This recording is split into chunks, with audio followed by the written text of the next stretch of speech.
Hey everyone, welcome back to On Purpose, the #1 health podcast in the world. Thanks to each and every single one of you that come back every week to listen, learn, and grow. Now, I know that you're here because you want to be happy, you want to be healthy, and you want to heal. I think that's why I'm here too. When I sit down with a guest, that's what I'm hoping to do. I'm hoping to find moments of happiness, moments of health advice, and moments of healing. But one of the things I've been discovering lately that I want to let you in on is when I'm doing these interviews, some of the guests that I'm speaking to have phenomenal journeys and stories, but some of them also I get the opportunity to co-create with. I want to discover new ideas while we're in the podcast. I want to find new insights that we never even considered before. I want to take a moment to really see if we can let down our guard, let go of what we know, and maybe go into the unknown in a conversation. And today's guest is someone who's going to allow us to do just that. He is the foremost brain coach. He's an incredible author and an amazing podcaster. My dear friend, Jim Kwik, the author of Limitless. If you don't have this book, it is a phenomenal read. I highly recommend it. And the first time Jim came on the podcast, the book wasn't out yet, so I couldn't tell you about it. But I really hope that you'll check it out. Jim, welcome back to On Purpose. It's so great to have you here. When we first did this, and I want everyone to know this, when we first launched the podcast, I think you were one of the guests within our first 6 months. You were in my apartment where we used to shoot, and it was so kind and gracious of you to come on. We were just starting out. We were just figuring out what On Purpose was, and you supported us, and it means the world to me, so I'll never forget that. But we were chatting offline before, which I loved, and we were talking about how we wanted this conversation to be special. I mean, that's what you asked me. How do I make this conversation special? How do we make it different? And that's where this idea came from, is when we're sitting with someone, it's like, how can we go back and forth and spark something new? But you asked me something, and that's where I kind of want to start, because it's kind of hopefully going to lead us down a random path, which I love. And I'll tell you the story. So I called up someone the other day, and it's someone in my world, and I said to them, I have this idea, and I really want to do this. I think it would be amazing. And the first thing they said to me was, Jay, those things don't usually happen, right? That's not really possible. That's not the most probable, likely thing that we can make happen for you. Now, when I hear those kind of things, and we're talking about limitless and limitations, when I hear a limitation like that, my mind goes to the fact that it's never been done is why I want to do it. Right. That's what attracted to me in the first place. If it was already done, then why would I want to do it again? And so I wanted to start there with you and go, how do we know if a limitation is real or not? How do you know? Because we all have limitations. I love this conversation. I think the majority of limits are learned. And I could give you stories and anecdotes around that and some research. I think my purpose in life, because I was labeled limited in a way, we talked about this when I was on your show earlier about having my traumatic brain injury and being labeled the boy with the broken brain and my learning difficulties. I want to offer real hope and real help to those who are told they were limited in some way. And I really don't believe that the sky's a limit. I believe our minds are the limit. There are all kinds of examples every day that when we change our mindset, some kind of form of our motivation or the methods we're using, that we could do things that we could redraw the borders and boundaries of what's possible. Yeah. And you exemplify that. You embody this idea of becoming more limitless. Well, I think it was for me too, and thank you for saying that, but I think it was the same thing for me where I had also subscribed to the limits I thought society placed on me. Right. And when you start to break one limit and you see this light shining through a crack and you're like, oh, this limit can actually be broken. You then start thinking, well, how many limits can we break, right? That's where I'm at right now, but I wasn't always like that. I think it's important to talk about that there was a time in my life where I was living in the rules, within the barriers. And now I'm at a place in my life where I'm like, well, which barriers can we push? And that journey for me has been an exciting one and a fun one. Tell me now, what do you think is the difference between open-mindedness, believing in the limitless, versus delusion? Because there's also a fine line on that side as well. Is there a line? And how have you thought about that? And even if we don't have an answer, I want to figure that out with you. Yeah. Let's do it. Yeah. I think to get any kind of results in our life, we need to do a behavior, a new behavior, or a new set of behaviors. I think in order to be able to execute that behavior, we need a mindset or a belief that allows that to be possible. The one that's very famous, Roger Bannister in 1950s, he broke the 4-minute mile. And what happened after that, right? Other people started breaking it, and there weren't big advancements in shoe technology, nutritional support, training methodologies, but there was a change in belief about what was possible because it wasn't a real limit. And so even when people are training, he wasn't necessarily delusional. I don't think just because if you believe it, it doesn't mean it's going to happen. But I feel like if we don't believe it, it dramatically reduces the chance of it happening, because we're not going to act accordingly. Yeah. And so many people, they're shrinking what's possible to fit their minds. And I would always say, what if we did the opposite? What if we expanded our minds in this situation to fit more of what's really possible? Yeah. I think that's a great answer. You're so right. It's fascinating how everything is just a thought. I was talking to a couple of friends a couple of nights ago, and I was talking to him about the hernia surgery that I just went through. And he was saying to me, like, how tough was it? And I had a tough version of it. We were just talking about it. Some people wake up and in the next 24 hours, they're fine. It's taken me 4 weeks to feel 50% again, right? Like that's how I feel, maybe 50, 60% again. And I know people have gone through for 12 months. Right. They're still healing through Yeah, process. people are still going through it. And so he said to me, he was just like, how did you not let yourself get depressed? Because like the first week I couldn't walk, and I had something called atelectasis, which is like a partial collapse of the lungs. So I couldn't breathe every 3 breaths almost. And then my wife rushed me to the hospital, to ER like one morning at 3 a.m. because they thought I might have blood clots, and I didn't, thankfully. And then the second week when I started to walk, it was still like on and off pain. It was very uncertain. I then ended up getting back pain because I was on my back for so long. I couldn't lie on either side because I had it on both sides. And so then my back was so I was waking up at 3 a.m. every day for 3 weeks because I couldn't sleep anymore because my back was hurting. So I was walking around at 3 a.m. I couldn't sit to meditate. I was doing walking meditations. And he was like, how did you not get depressed during that time? And I said to him that for me, it was the power of my mind, and it was a story. It was like I'd lost the strength in my body for sure. But I kept repeating to myself, I'm happy, I'm healthy, I'm healing. I'm happy, I'm healthy, I'm healing. And what I was saying to him is, it's not that because I said that I was happy, healthy, and healing. Right. It's that I had a choice of a thought, which is what you're saying, a belief that I could have either believed I'm sad, I'm hurting, and it's all over, or I'm happy, I'm healthy, and I'm healing. And just as you said, it's not that belief or that thought made me better, but it's just that if I didn't have that thought, it would have been way harder to get through that pain. And so I love that, to see that in practice, what you just said, for me was huge. In Limitless, I talk about 7 lies to learning, because my wheelhouse is teaching accelerated learning, teaching people to read faster, learn languages, remember people's names, improve their memory, focus.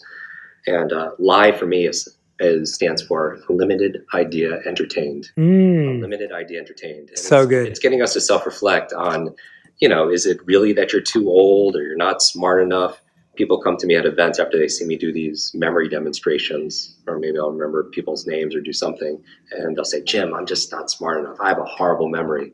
And I always say, stop. If you fight for your limitations, you get to keep them. Oh, yeah. If you fight for your limits, they're yours. And often we don't know the power of our mind. I mentioned this last time, but it's like your brain is this incredible supercomputer, and your self-talk, your thoughts are the program it will run. So if you tell yourself, I'm not good at remembering people's names, you won't remember the name of the next person you meet because you program your supercomputer not to. So how do you transcend these lies? How do you end the trance? Because these lies, these were learned. Right, this idea that genius is born, this idea that we're only using a small fraction of our brain, 10% or something like that, and you can unravel these lies. And you mentioned a very key word. I put a quote in the book from a French philosopher, and he says, "Life is the C between B and D. Life is the letter C between B and D. B stands for birth, D stands for death. Life C." And you said it, choice. That I really do believe that our lives are the sum total of all the choices we've made up to this point. What are we going to eat? What are we going to feed our minds? Yeah. Who are we going to spend time with? Where are we going to live? What are we going to believe? Yeah. What are we going to think and say to ourselves on a regular basis? And I believe that these difficult times, they can diminish us. These difficult times, they could distract us, which a lot of people feel distracted, or these difficult times, they can develop us. Yeah. Ultimately, we always decide. So the power of choice, you made that choice in terms of what you choose to be able to believe. And with that choice, comes a lot of responsibility. And with that responsibility comes a lot of power. I love what you clarified there, though, because the choice can be harder. Like, I didn't go through a life-threatening surgery. If someone went through that, the choice becomes harder and harder to make. Sure. If your stakes are higher and higher. But the choice brings power with it. And so it's like we need that power to come with it, right? Like, and that's what you were making clear for us. One of the things that I'm thinking about when we're talking about limitations almost make us feel safe. I think people don't often connect the two, but they do. Like, if you aim low, chances are you'll get there, and so you won't experience disappointment, right? If you place a limitation on yourself and say, well, I can't do that, then when you can't do it, it makes you feel good. Like, oh, at least I knew. And you're validated. And you're validated, exactly. It's like you're looking for that. So how is a feeling that makes us feel safe actually sometimes the thing that's blocking us from feeling great? Yeah, I think a lot of us will want to, where our nervous system is not necessarily set up for growth. I think in the beginning it is until we've had some kind of a pain or trauma. Then we want to be able to survive and keep ourselves safe. There's this idea that, let's say, negativity or pessimists are accurate more because they set that standard or that belief a little bit more achievable.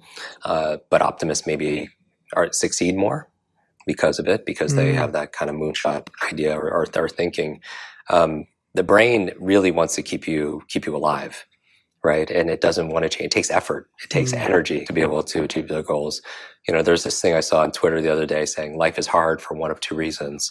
Either because you're leaving your comfort zone, life can be very hard, or because you're staying in your comfort zone. If people thought about change, which ultimately, most people want if they're healthy, some area of their life, relationships, health, career, something, and they're looking outside and they want to achieve something else, it's a lot safer to be able to keep something realistic, without a doubt. And I'm like that way also. Yeah, of course. In terms of my book deadlines, what become realistic is even possible to get it done in X amount of time. And I also find that part of getting results is reaching. And then, stable, like you stretch and then you stabilize. Yeah. And then you stretch and you stabilize. You can't be, I don't feel like we could be stretching all the time. Agreed. That you could reach, but you have to recover. You have to replenish. You have to be able to rest. Yeah. Also as well. Yeah. I'm trying to add to that because I know we both like alliteration, but it's like stretch, stabilize, and then forego. Like there's also what's a sacrifice, I guess, but in a positive sense. Or even surrender.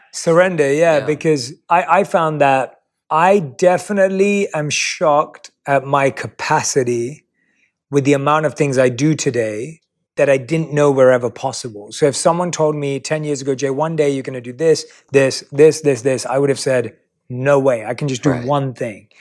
And we did exactly what you said. So every year I would stretch myself. Every year, and you're right, you can't just stretch every month, but every year I'd add one thing. So like first we started creating videos, and then after we started creating videos, we did the podcast, and then we did the podcast, we did our courses and programming, and then then I wrote my book, and then after that, so we stretched ourselves a little, and I stretched myself a little every year, but then we stabilized.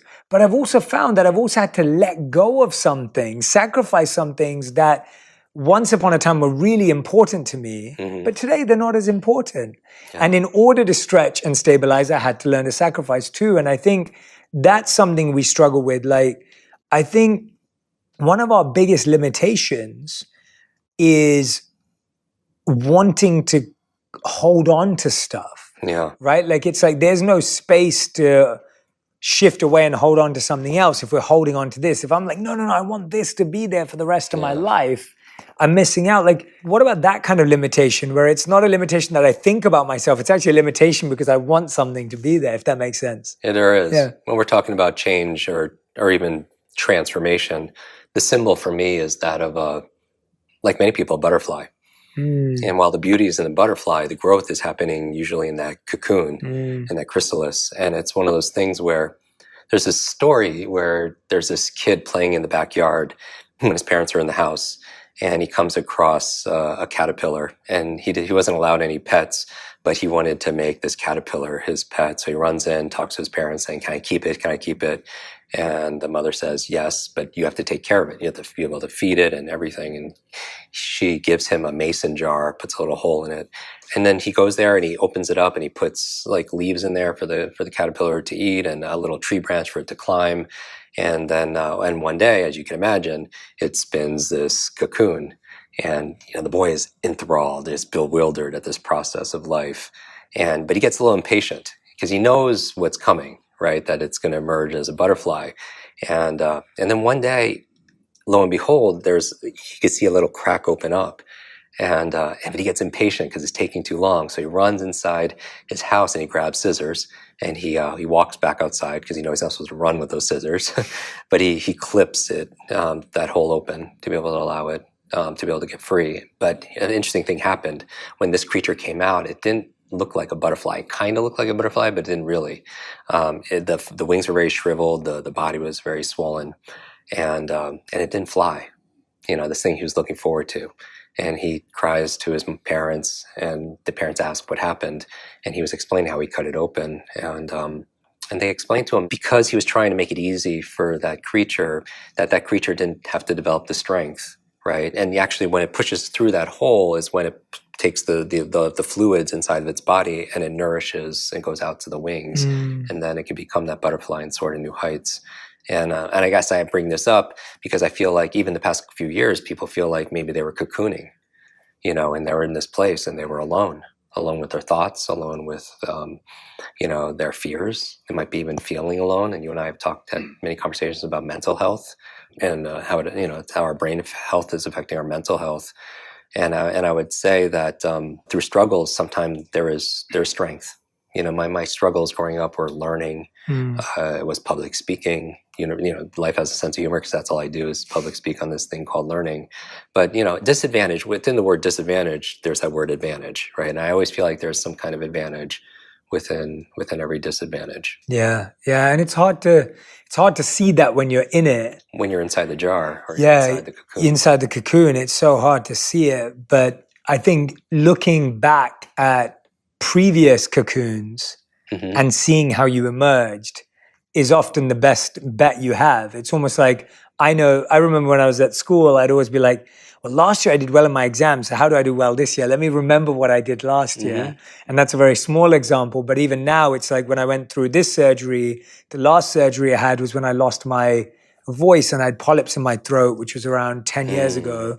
And so I remember at that time, for months on end, I was drinking out of a straw and I couldn't speak, and I had a whiteboard where I would write things to my parents and my sister and my mom who were taking care of me. And I was like, okay, well, I got through that surgery. What mindset did I need? What can I do now? Or what did I not do that time that I should get right now? And so I find reflection is such a great tool to overcome limitations. And I think reflecting on your own life, and this is the part that I think I want to talk about this with you, because I don't know the answer, and I don't think we've talked about this before, but we get so fascinated reflecting on other people's lives, right? What is the news? What is pop culture news? What is mainstream media doing? You're spending your whole day reflecting on someone else's life. So-and-so cheated on someone. So-and-so messed up the world record, didn't make it. So-and-so, they fell off stage when they were performing their song or whatever it is, right? There's this negative reflection on everyone else's life, but rarely do we carve out the time to reflect on our own life. Why do you think that is, and where does that come from? And I just want to hear your thoughts on that, because reflection is something we all know how to do. We just don't necessarily do it inward. I think it could be an incredible advantage also, reflection. I mean, when you reflect on something, you're harnessing the power of your memory. And, as the memory coach, I feel like it's not just about remembering facts and figures in foreign languages or speeches or things that can make you more productive in your performance. It's also reflecting and remembering the things that give you confidence and certainty moving forward. That reflection can be a superpower. That hindsight could lead to foresight. So many people forget about their wins. They forget sometimes of the things that they overcame. And so many people are scared of someone watching this or listening to right now could be afraid of making a mistake and looking bad. I always tell people, well, if you make a mistake, you make it old, OLD, and everything's an acronym. O is you own it. We don't put it outside of ourselves. We don't become a victim. We apologize if we hurt somebody. We fix it if we can. We take responsibility for it because that allows us to be able to make it better. The L is you learn from it. And that's why we make mistakes, right? They're stepping stones to make us a better person if we learn from it, that there's no failure, maybe there's feedback, or maybe there's no, you're not failing, maybe just failing to learn something. And so you want to be able to do that. But then the D is really where it lands. The D is don't repeat it. Because so many people can learn in the moment, but then they repeat it. They repeat that mistake in their relationships or in their dating life. They repeat it. They forget what that junk food made them feel like, afterwards, or staying up late at night, in terms of ruining their sleep and hurting their peace of mind the next day. So don't repeat it because, insanity, doing the same thing over and over again, expecting a different result. And sometimes it's not insanity. Maybe sometimes it's just not managing our memory, and remembering those moments, the hindsight where we've made, where like everyone right now can imagine a time where they felt like they couldn't survive. That they couldn't go any further. And the truth is, if they're listening to this, they did survive it, and to be able to acknowledge it. Part of self-care and self-love is looking at that person in the mirror and, that person has been through so much, but is still standing, and reflecting on that in terms of how far we've come. Yeah, memory is such a tricky thing, like in the sense of not just like remembering something. What I mean by that is we all know that there's a song from our past that it clicks on and almost all of a sudden you're feeling nostalgia. Right. And you're like remembering that moment when you were at college or whatever it was, right? You can go back to that place. So memory works in that way. But memory also works in the opposite way. Like I was thinking to myself that, just a few weeks ago, I couldn't walk. And I was walking really slowly. I was like really dealing with the pain. I was like, okay, I want to be so mindful. And then as soon as you start to feel better, it's so easy to just forget all of that and just start walking normally again and being not mindful. And it's almost like that, where it's like pain makes you really present and conscious and there. And then all of a sudden when pain goes away, you're not present anymore and you kind of just get on with your life. Mm-hmm. And so I find it weird that sometimes our memory is so strong and sometimes it's so weak. Also, when people have had a really painful trauma in the past, that pain stays with us. And that we almost don't let go of enough. But then sometimes when we've had certain pains, we let them go too quick. It's almost like how long pain stays with you or pleasure stays with you is such a weird concept. And I guess what you're saying is that there are certain types of pain that we have to learn to let go. There are certain types of pain that we need to remember in order to not repeat the same mistake. And it's like, how do you know which one's which? Right. Like, or how do you process it? And even in relationship, we have a lot of emotional pain, mental anguish in relationships sometimes. And, it's even when you're thinking about forgiving someone, you could forgive them but not forget in terms of the lesson that they taught you. And even adversity, do you feel part of it is in hindsight, I think about what's the meaning of this, right? That's a choice that we can make at any given time. Do you think that what you went through most recently with your surgery, do you look at it in any way as, what is this teaching me? Yeah, always. I think for me, there's a lot of lessons in it. One thing is I consider myself to be quite a mindful, healthy individual. I try and eat healthy. I work out. I sleep healthy. I have good rhythms and routines. I definitely push the optimal performance button. Like I'm definitely always trying to figure that out. And I think things like this are very humbling. And that's that's the biggest meaning I take away from all of this stuff is you're not the controller. You're not Superman. Right. You haven't figured everything out. Like they're very humbling. They make you realize you're still in a human body and you have to deal with the ups and downs of it. The second thing I think I took away from this whole journey was how much I've enjoyed being slow. Like I consider myself and when I say slow, I consider myself to be present mentally, but I think I'm quite fast physically and I live a fast life physically. And mental presence is a beautiful thing when you live fast, but having physical presence also which this surgery made me have for the Right. first time in a long time, probably since I was a kid. Like, I can't remember. I've literally felt like there were times when I was teaching myself how to slowly walk again and like put pressure on my feet. And I was like, wait a minute, it's really nice living life this slow. Like, this is actually really special. Like, I hope I can hold on to elements of this. Mm-hmm. And yesterday, it was funny because I was with my friends in New York City and we were on a walk. And usually we looked at it, it was like 20 minutes to get somewhere and the store was going to close in 30 minutes. And I know that if I was walking that path like 5 months ago, I'd have been like, we can do that in 10. Like, that's what I would have said.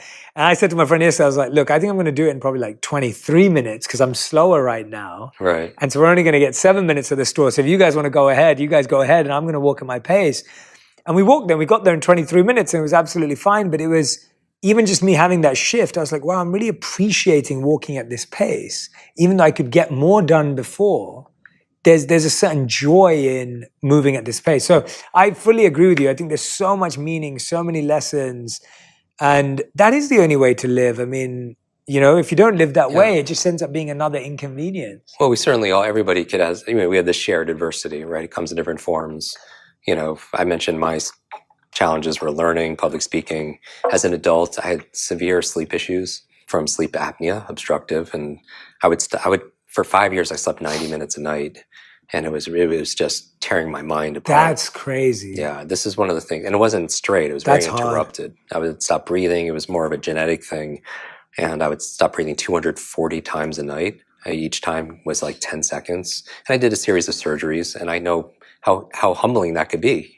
You know, and sometimes being reminded that we aren't always the superman or woman or girl. You know, there's a great foundation for curiosity. So what can I learn from this? A great appreciation to cultivate gratitude. Yeah. You know, I think what you appreciate tends to appreciate. Yeah. You know, in our life for sure. And gratitude rewires our nervous system for greater productivity, for greater performance, and certainly greater peace. You know, and I think peace of mind is high currency today. Totally. You know, without a doubt. With my sleep though, you know, and that was a very painful surgery. It was different than when you're a kid and they took my tonsils, my uvula, my soft palate. And I was, you know, for weeks, couldn't breathe, couldn't eat, couldn't do anything. But I think what I learned from my sleep issues, you know, there was a gift in it. You know, when I would be able to read and remember and focus and, you know, so I got to, you know, live what I teach and practice what I post. That's what it is. Yeah, that's what it is. That's a big thing. Yeah. And then the other part of it is I found out that, you know, everything I did was, you know, for a reason. Like there's nowhere else I'd rather be right now, right? I would always say, you know, heck yes or heck no. Because I think a lot of people get tired and because they have too many tabs open. Or maybe some people are watching right now feel burnt out because they're doing too much. Maybe you're not burnt out because you're doing too much. Maybe you feel burnt out because you're doing too little of the things that make you feel alive, the things that really light you up. And, you know, being in that cocoon, part of it is you could get clarity. You know, I think solitude, when we choose to slow down and have, you know, get space from noise, and when you say yes to somebody or something, you're not saying no to yourself. And I think clarity, using time, just even 5-10 minutes a day to just clarify sometimes when you're going 100 miles an hour, you're not thinking about, oh, am I going in the right direction? Yeah. Right. And asking yourself a simple question like, what's most important to me, you know, in my life? What's most important to me in this moment, in my relationships, in my career? And then asking yourself on the other side, are my actions today aligned with those values? Yes. Because sometimes, you know, we might be doing something it's not just about time management for productivity, it's about mind management and it's about priority management. You know, the most important thing is to keep the most important thing the most important thing. And, you know, that will allow you while you're cocooning, you know, that clarity as well as doing certain things like care and contribution. I could alliterate all the C's. It makes a difference to come out of this stronger, to be able to soar to new heights as we're going through this transformation. Yeah, I think if someone's listening to this right now and like really feeling limited in, you know, the sense of how they feel about themselves, they're limited by how many options. I think options is an interesting thing, like, you know, and it is different for different people. I remember that when I was in the corporate world and when I was employed, and I didn't do what was meaningful to me. I wasn't passionate about what I did. It was just what I needed to do to pay the bills and take care of things. What gave me more confidence was that I always would know if I had other options of what I could do. Right. And I would have to entertain options in order to realize that I wasn't as limited as I thought I was. Because there was a part of me that believed, I was like, well, this is all I can do. This is the only qualification I have. Like, no one else would give me a job. Yeah. And then there was a part of me that was like, well, that's not true, actually. I could change and shift and do this and do that. I think often we limit the number of options we think we have. It's almost like going back to that Edison quote of like, I didn't fail 10,000 times. I just found 9,999 ways not to do it. And I think there's a deeper thought from him that I loved when he said, and this is something I always hold on to, and Edison said, when you think you've exhausted all options, remember this, you haven't. Right. And I've always loved that, because sometimes I feel like that. Sometimes I'm trying to make something happen, right? Maybe you're trying to get a book deal. Maybe someone's trying to get a podcast deal. Maybe someone's trying to raise $1 million to save, a group of people from something that they're struggling with. And you try everything and then none of them work. And you think, oh, well, it's just not meant to happen. But Edison's take is, well, there's another. How do you kind of live for that one more? Yeah. It doesn't make sense? It does. They say that the problem is rarely the problem. The problem is our attitude about the problem. Yeah. With options, they've shown where it's one of those things where if you're limited to one option or two options, you don't really have a whole lot of choice. But also, if you have too many options, you might not actually do anything, because you struggle with decision fatigue, right? You have the menu is like 50 pages long, and then you have this overwhelm. And our brain primarily is more of a deletion device, is trying to keep options out or information out. Otherwise, we'd become overloaded and also overwhelmed. And so that's a big part of it. Something I teach in everything, whenever I'm working with a client, I just look through one framework and I call it the limitless model. And maybe this will shed light and we can have a conversation about this, where I believe limits are learned in one of three areas. And so if we could turn this into like a little exercise. Yeah.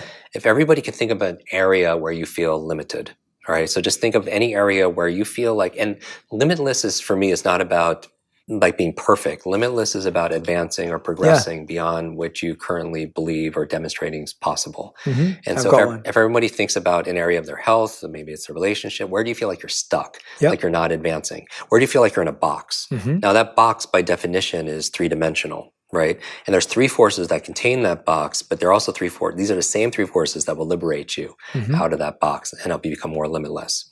So imagine they're being represented by three intersecting circles. Some people are familiar with a Venn diagram. It's kind of like Mickey Mouse, 2 ears, 2 circles, and then a face, right? And they overlap. So the first one is your mindset. And so I believe that our mindset is something, like I wasn't born with this idea that I had a broken brain. It was imprinted on me, right? And our mindset comes from our experience, through external environment, through other people's expectations. And mindset I'm defining as your attitudes and assumptions about something. Your attitudes, assumptions about what's possible. Your attitudes and assumptions about what you're capable of. Because you could believe it's possible for somebody else to have that loving relationship or build that big business or have 100,000 followers, but you might not believe it's possible for you, and you can still be stuck in that box. Besides what is possible, what you're capable of, what you believe you deserve, right? A lot of people might be stuck in that box because they might know the right methods and might be motivated, but they don't believe that they deserve those things. So those are the things that I talk about, uncovering and unlimiting those lies. So if you believe you're not smart enough, if you believe you're a slow reader, if you believe I am a procrastinator, whatever it happens to be, you're stuck in that box.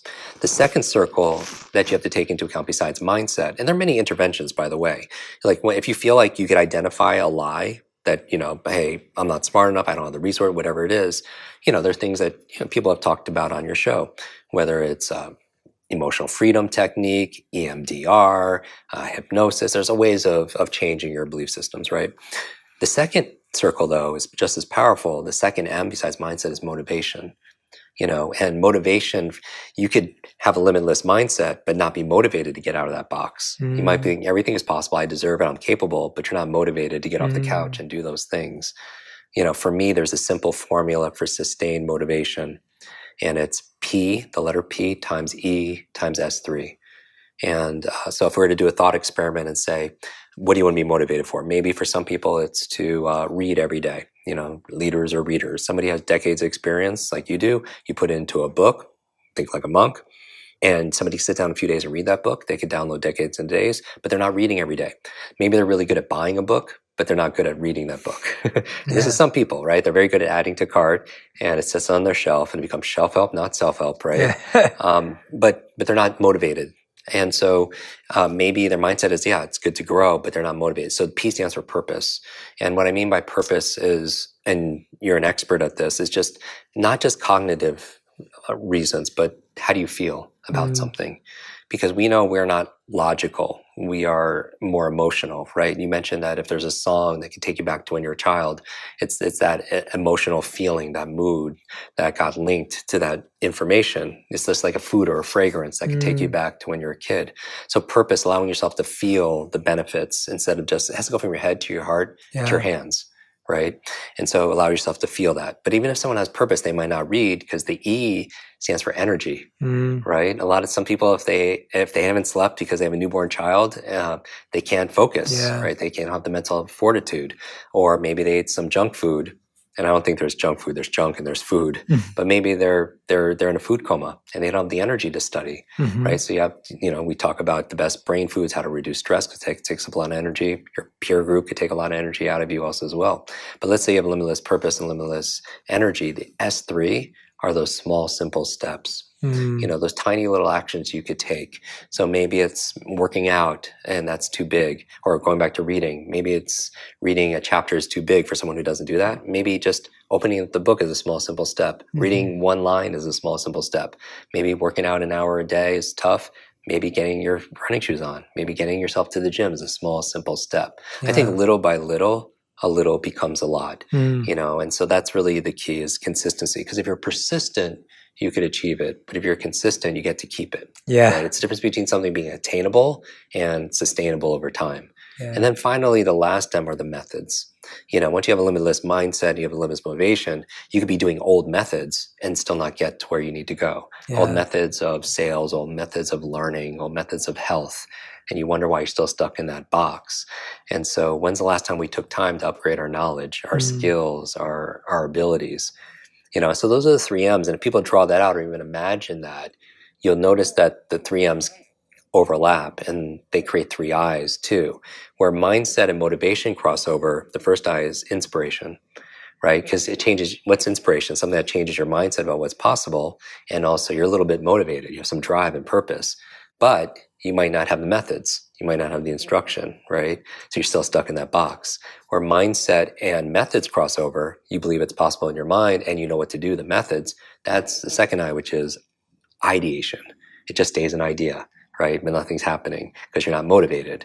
And then finally, where motivation and methods cross over, you have the third I, which is implementation. You're motivated, you have purpose, you have energy, and you know what to do get out of that box. But you can still be stuck in that box because you're limited by your mindset. And so that's what I think. And then where all 3 connect, you have the fourth I, which is your identity, which is integration. It's just who you are.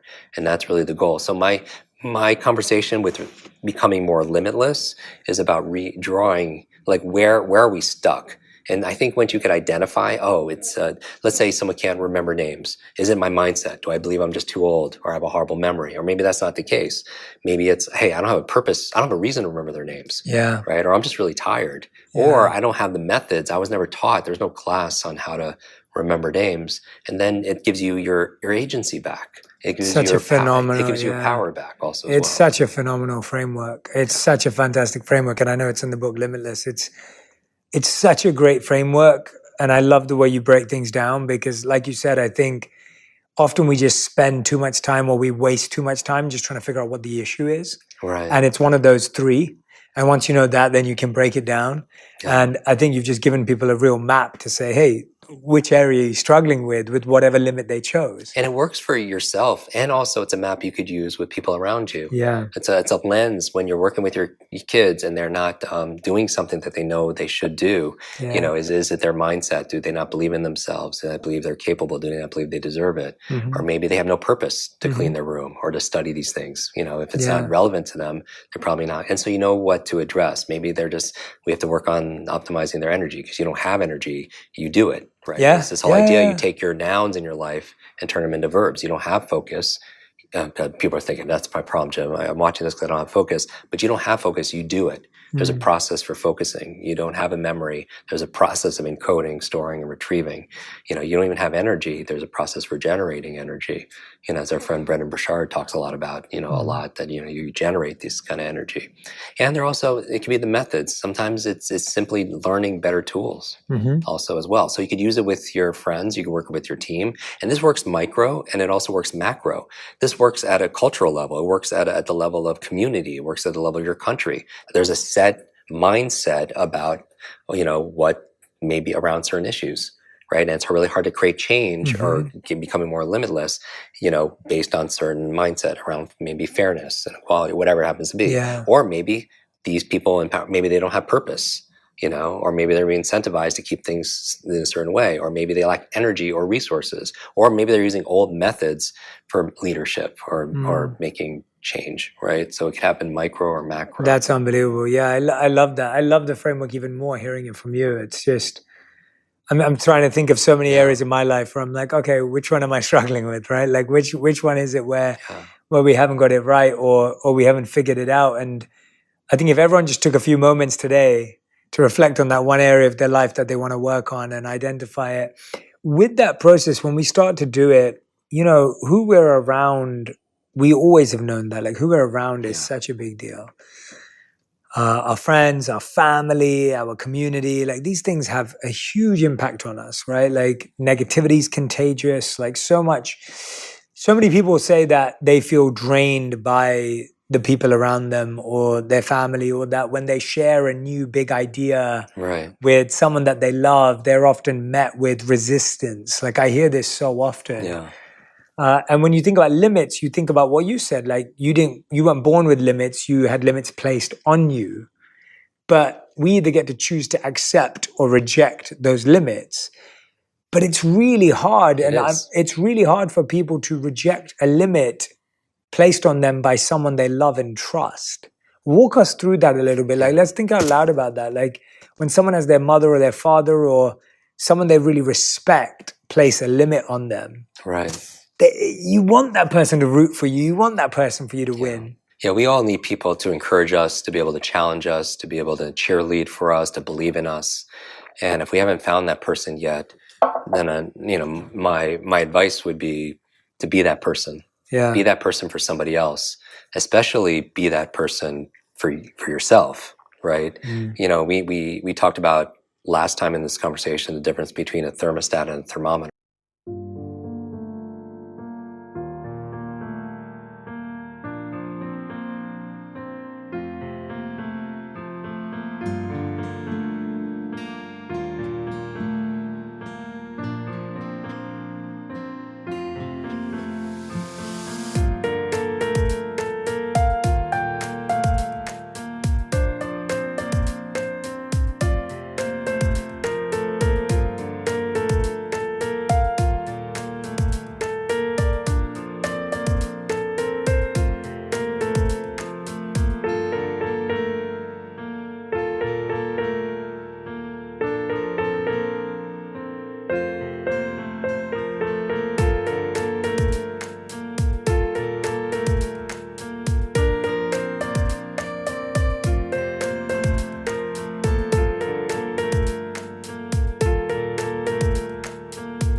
The thermometer on the wall just, its only function, it reacts to the environment. And sometimes we as human beings, we react to the economy, we react to politics, we react to how people treat us, we react to the weather.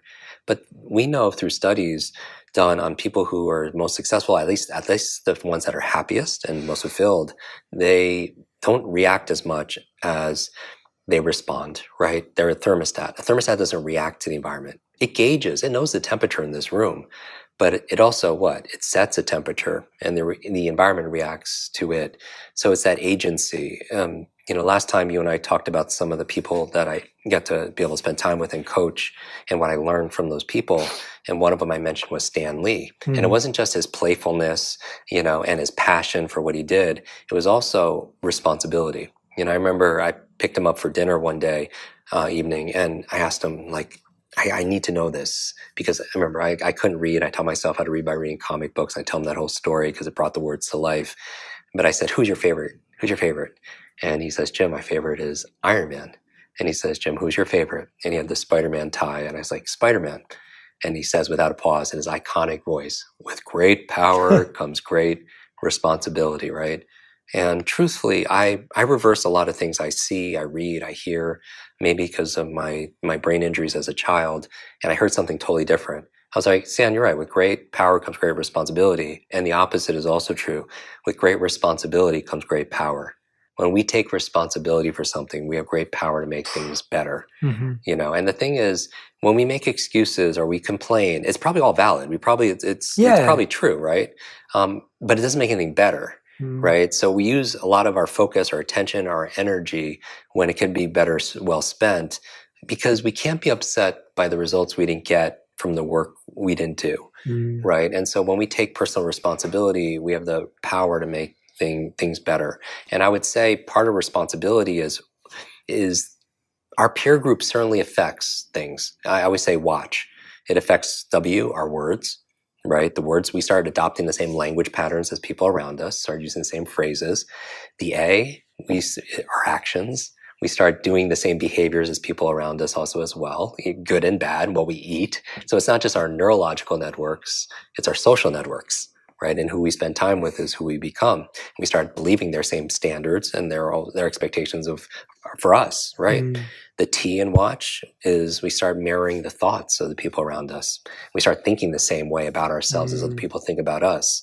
And the C is a big one. It's our character, right? We know that people, if they have breaks in integrity and they're around people that are disingenuous, that they're more likely to pursue, and have that same.